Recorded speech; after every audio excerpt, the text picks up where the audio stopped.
안녕하십니까? 바이오 투자학교의 이혜진입니다. 구독자분들의 많은 응원에 큰 힘이 되고 있습니다. 좋은 질문과 의견들 보내주셔서 감사드리고요. 앞으로도 편하게 질문 주시면 감사하겠습니다. 이번 시간에는 마이크로바이옴에 대한 이야기를 할까 합니다. 마이크로바이옴은 중앙일보 K바이오 지도 바이 머니랩에 제가 연재하고 있는 키워드로 이해하는 바이오 트렌드의 한 꼭지이기도 한데요. 바이오 공부에서 빼놓으면 안 되는 핵심 키워드와 글로벌 트렌드를 짚어보고 국내 기업의 R&D 현황까지 한눈에 정리해 놓았습니다. 이번 시간에는 마이크로바이옴과 관련된 주요 내용을 설명을 드리겠고요. 보다 자세한 내용은 중앙일보의 K바이오 지도 바이 머니랩을 참조해 주시면 감사하겠습니다. 평생 동안 오직 유칼립투스 나뭇잎만 먹고 사는 호주의 코알라는 아기 코알라에게 이유식으로 자신의 대변을 먹인다고 합니다. 유칼립투스 나뭇잎에는 독성이 있는데 아기 코알라의 장내에는 이 독성 물질을 해독할 수 있는 미생물이 없기 때문입니다. 그래서 엄마 코알라가 만든 대변에는 독소가 제거되어서 잘게 부서진 유칼립투스 나뭇잎과 다량의 내장 미생물이 포함되어 있어서 아기 코알라에게는 더할 나위 없는 이유식이다, 이렇게 볼 수 있습니다. 엄마의 대변으로부터 해독작용을 하는 미생물을 갖게 된 이 아기 코알라는 비로소 일생의 유일한 먹거리인 유칼립투스 나뭇잎을 먹을 수 있게 되는 거죠. 마이크로바이옴은 인체 내에 공존하는 세균이나 바이러스 등 각종 미생물의 집단을 의미하는데요. 인체와 밀접하게 상호작용을 하면서 우리의 건강에 절대적으로 영향을 미치고 있습니다. 우리 인체와 미생물은 서로가 공존할 수 있도록 양측 모두 이로운 방향으로 상호작용을 하고 있다, 이렇게 말씀드릴 수 있습니다.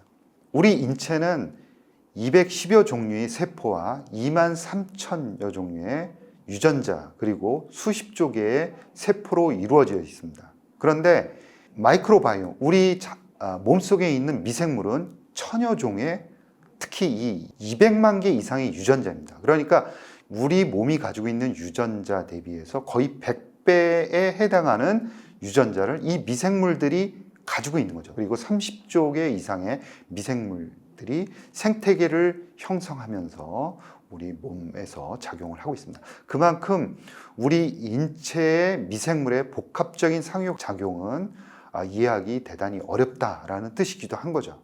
따라서 이 다양한 미생물총, 그러니까 200만 개 이상의 그 유전자를 갖고 있고 그 유전자에서 만들어내는 그런 단백질들이나 대사 물질들이 우리 몸과 서로 상호작용하고 있다는 점을 이해를 하시는 게 대단히 중요하다는 점이고요. 우리 몸의 70% 이상의 면역세포가 장에 존재한다고 합니다. 그리고 상당수의 이 마이크로바이옴, 미생물들은 또 장에 존재하는 거죠. 그래서 면역세포와 마이크로바이옴의 이 상호작용에 대해서 여러분들이 관심을 갖는 게 대단히 중요하다라고 생각을 하고요.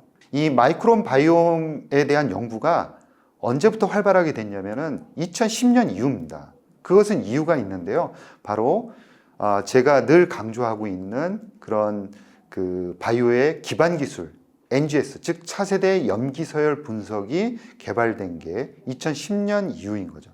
따라서 2010년 이후에 아까 계속해서 말씀드린 그 많은 유전자, 200만 개 이상의 유전자를 분석을 하면서 미생물의 전체 유전자에 대한 서열, 그리고 다양한 미생물의 종과 그 아류를 분류를 하면서 우리 면역계와의 상호작용에 대한 연구가 활발하게 이루어진 게 된 거죠. 그 중에서 가장 중심되는 그런 미생물과 우리 면역세포의 상호작용을 설명을 드리면 바로 수지상세포와 그 마이크로바이옴과의 그런 정보 교환입니다. 좀 더 자세하게 말씀드리면 장상피세포에 도달한 천병 역할을 하는 수지상세포가 자기 돌기를 세포 사이를 뚫고 그 장내로 이렇게 내밉니다.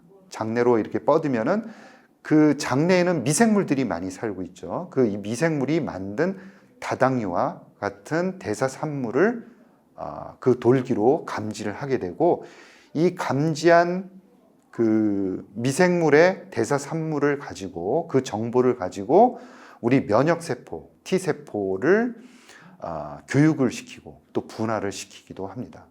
그러니까 미생물이 정보를 수지상세포에게 전달하고, 그 정보가 면역세포로 전달하고, 이 면역세포가 우리 면역 활동을 하게 만든다라는 그런 정보의 흐름을 여러분들이 이해를 하실 필요가 있다라는 점을 강조하고 싶습니다. 또한 장내 마이크로바이옴에 신경 전달 물질 등을 조절해서 뇌 신경계에도 영향을 미칠 수 있다는 연구 결과가 발표되었는데요. 마이크로바이옴 장내축 연구를 통해서 장내 마이크로바이옴과 뇌 신경계 상호작용의 이상이 치매라든가 우울증과 같은 뇌 신경계 질환을 일으킬 수 있음이 밝혀졌습니다. 그래서 치매 환자에게서 장내 미생물의 불균형을 발견을 하고 이를 복원함으로 인해서 치매를 치료하고자 하는 연구 개발이 현재 진행이 되고 있는 거죠.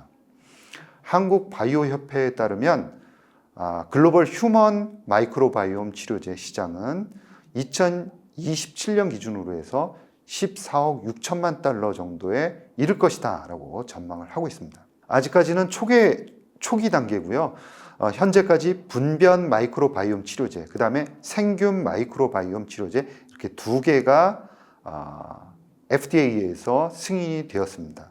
하나는 2022년 11월 미국의 리바이오틱스와 스위스 페링이 개발한 C. 디피실 감염증, 이것은 이제 좌약 방식으로 치료하는 리바이오타라는 이름을 가진 이 치료제인데요. 이게 이제 FDA 승인을 받았고, 이어서 올해 4월 달에 여러분들이 한두 번 들어보실 법한 그 세레스라는 회사가 마찬가지 재발성 C. 디피실 감염증 치료제 승인을 받았는데, 이 치료제는 독특한 게 이제 경부용입니다. 그래서 생균 마이크로바이옴 치료제, 이름은 보스트라는 치료제가 FDA 승인을 받았습니다. 그래서 아직까지는 이 두 개의 마이크로바이옴 치료제가 승인을 받은 상황이고요.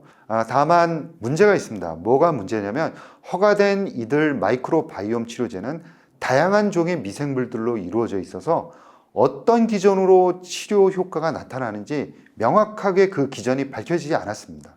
그래서 치료 물질의 작용 기전이 명확하지 않다는 점은 약물의 유효성 확보도 쉽지 않을 뿐더러 신약 승인 심사를 하는 규제 당국을 좀 불편하게 만들 수도 있습니다. 따라서 임상 시험 중인 여러 마이크로바이옴 치료 물질들이 효능 입증에 어려움을 겪고 있는 이유도 이 약물 기전이 명확하지 않기 때문인 거죠. 따라서 표준화되고 작용 기전이 정립된 마이크로바이옴 치료제를 개발하는 것이 무엇보다 필요합니다. 현재 진행되고 있는 우리나라 식약처라든가 아니면 국제 규제 기관의 마이크로바이옴 치료제 개발과 관련한 그런 가이드라인 제정 및 개정은 기업들의 연구가 개발 방향을 설정하는데 상당히 큰 도움을 줄 것이다, 이렇게 이제 생각을 하고 있고요.